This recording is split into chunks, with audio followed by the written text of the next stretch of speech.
In medieval times, the Christian church took control of most of Western Europe. It took centuries for missionaries to spread their faith across Europe. Peasants, or serfs, worked for free on church land. Basically, they worked on church land without having to work on their own plot. From the very earliest of ages, the people were taught that the only way they could get to heaven was if the Roman Catholic Church let them. This led them to believe that they had to be holy believers for the rest of their lives. Religion shaped the everyday lives of Christian Europeans, basically. If you were not part of the Christian church community, however, you were viewed with suspicion. Basically, you were viewed as a sorcerer or a witch. The Pope was the head of the Roman Christian Church and had more power in medieval Europe than they have today. Popes declared themselves as representatives of God on earth. They had so much power, in fact, that they even formed a military and provided forms of education to the people. The medieval Christian church was dedicated to the worship of God. The only way to avoid the tortures of hell was to believe in Christ and participate in the sacraments. The sacraments were basically rituals that the Roman Catholics used. Because the medieval church administered the sacraments, it had absolute power in religious matters.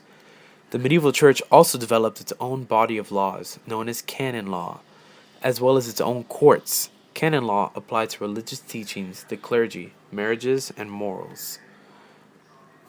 The medieval church also had their own punishments, and these punishments were very severe. The most severe and terrifying was excommunication. If one was to be excommunicated, people could not receive the sacraments or a Christian burial. A powerful noble or anyone who opposed the church could face the interdict. An interdict is an order excluding an entire town, region, or kingdom from receiving most sacraments and Christian burial. Even the most powerful ruler gave in rather than face the interdict. Finally, the Christian empire came to a fall, but not to an end exactly. It collapsed under its own power. The success of the church brought many problems. Throughout the Middle Ages, there were calls to reform from the Christian church. As the wealth and power grew, their discipline also weakened. In the early 1200s, church reformers Francis of Assisi and Dominic took a new approach.